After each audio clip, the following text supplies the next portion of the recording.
Hey folks, so in this video, I wanted to talk about REITs and I also wanted to talk about Treasury rates. So let's just go ahead and let's take a look at the 2-year Treasury rates. So if we're looking at the 2-year Treasury rates, these are paying 3.85% yield as of now. So keep this in mind, when we're talking about Treasury yields and just Treasuries in general, these are rather risk-free. The United States has never defaulted. And essentially, let's say that they have to pay this money back in 2 years. Well, what do? I mean, they could just print more money if they don't have enough. So, we're likely not going to default on the treasuries. So, we said that the treasury yield is 3.85% right now. Now let's just take a look at some of the dividend yields that the REITs are offering. So right here, if we're looking at MPW, this is Medical Properties Trust. So the company is exactly like the name sounds. They basically invest in medical properties. So right now, this REIT is paying 8.41%.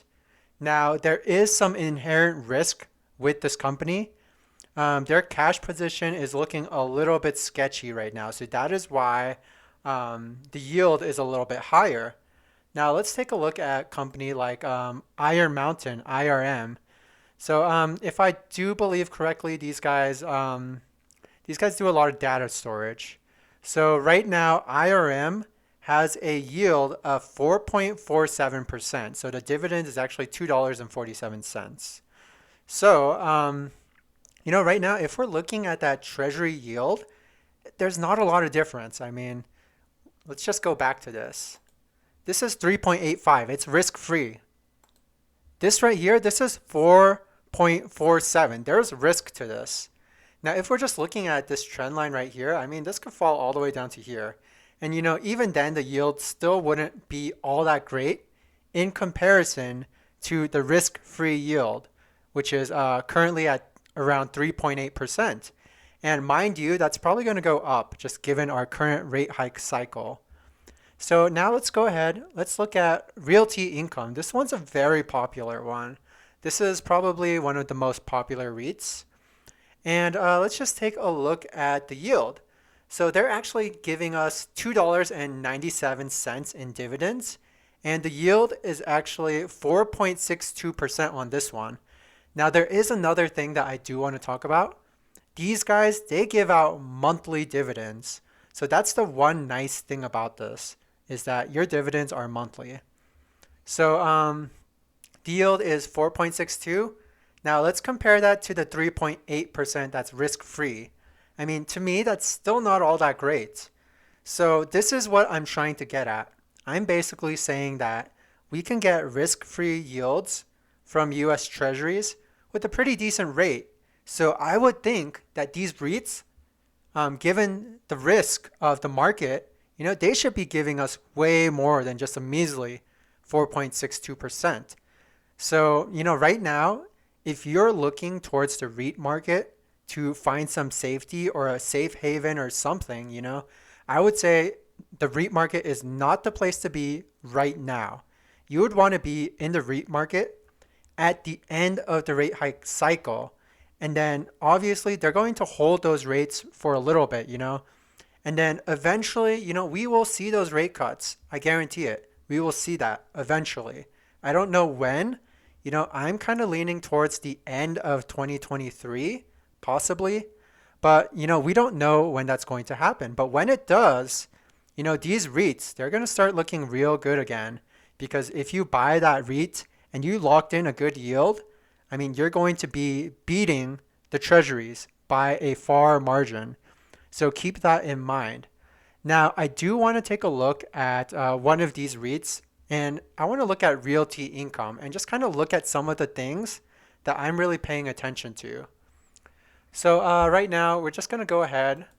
We're going to look at Realty Income, and we're going to look at their 10Q, their most recent one. So I'm just going to scroll down just a wee bit here.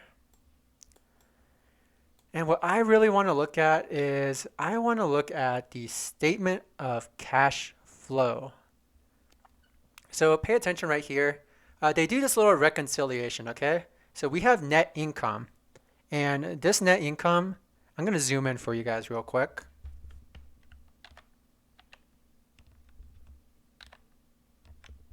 So this net income is 423,793. Keep in mind, this is in thousands. So this is actually millions. So that's basically 423.8 million. So they do all of this adjustments because keep in mind these REITs, they're basically, they have a huge depreciation expense. So what we're doing right here is that we're adding that back in and we're doing all of these adjustments. So after we do all of these adjustments, what they are making from the operations is this whopping 1.256 billion. So that's what they're making from the operations. Now take a look at what's going on here. Cash flows from investing activities. So their investments in real estates is literally 3.166 billion. So that just wipes out this entire net income from operating activities. So, I mean, is that concerning? Well, maybe, but we're going to continue on here. So we're going to go over to the cash flows from financing. So we can see right here, cash distributions to common stockholders. What is this? These are dividends, okay? These are the dividends that the company is paying to you and me when we're holding this stock. Now, look right here. This one's big. Borrowings on line of credit and commercial paper program. So they are borrowing 9.36 billion. So let me just explain what commercial paper is real quick. It's basically a short-term loan that usually matures within 270 days. So people actually invest in them to offer short-term financing for the company. Now these commercial papers, they also have ratings. So, it will be like P2, P1, and P3. So we'll talk about this a little bit more. So notice right here that they borrowed it and then they paid it off. So as you can see, these are short-term loans. So they're paying this off real quickly. So that is essentially how these guys are constantly paying out these dividends is through this financing.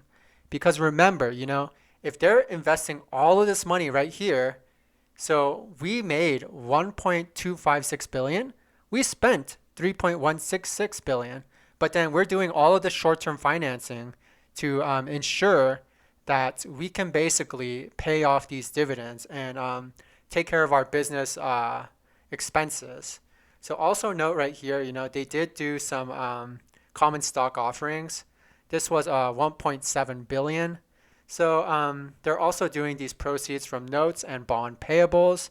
That is 1.4 billion. So, they're funding themselves pretty adequately. So, I don't think we really have to worry about us not getting our dividend payments. They've been paying out dividends for a long, long time. So let's go ahead and let's talk about that commercial paper real quick. So I'm going to do a control find function. And we're going to look at P-2. So take a look right here. It says, assign the following ratings on our commercial paper at June 30th, 2022. Moody's Investors Service has assigned a rating of P-2, and Standard & Poor's Rating Group has assigned a rating of A2. So this is talking about their commercial paper that they recently issued on June 30th. So let's go ahead and go to the Moody's Investors webpage, and you can see right here, when it says P2, it says issuers rated prime 2 have a strong ability to repay short-term debt obligations. So, these commercial papers, they're pretty solid. They have a pretty good rating. Now, let's go ahead and let's look at their most recent press release. So, we were looking at their investments, and, when I'm looking at a statement of cash flows and I'm seeing that big of an investment, I want to know what the heck are these people investing in? What are they doing with this money? So I go right here and I look at the CEO comments. So it says right here, I have it highlighted. During the quarter, we invested approximately 1.7 billion in high quality real estate, including approximately 694 million internationally, with over 3.2 billion invested in the first half of the year. We are increasing our 2022 acquisitions guidance to over 6 billion. So they are literally just buying hand over fist. And we saw that in the statement of cash flows. They were essentially spending everything. So everything that came in, they spent all of it plus some more. And then they took these huge borrowings to essentially finance all of that. So also right here it says, following the recent increase in our multi-currency revolving line of credit to 4.25 billion, we enhance our financial flexibility by upsizing our commercial paper program to 3 billion, which is now includes a 1.5 billion euro commercial paper program to support our growth initiatives abroad. So let's go back and let's take a look at that. Statement of cash flows. So I'm going to scroll back up, take a look at the notes. Statement of cash flows. So you guys, basically, whatever money they're making from operating activities, this isn't what is paying our dividends. What is paying our dividends is essentially everything that they're doing in their financing activities. So yeah, you guys can see their financing activities, they're literally getting all of this money, like 9.366 billion from commercial papers. They're getting this money from notes and bonds payable issued. They're getting this money from proceeds from common stock offerings. So all of this, this is what is financing these distributions to common stockholders, aka dividends. So these are some of the things that I am definitely paying attention to when it comes to REIT investing. I want to know, can they finance themselves well enough to constantly pay these dividends? And to me, that answer is yes. So I hope you guys found this video valuable and have a great one.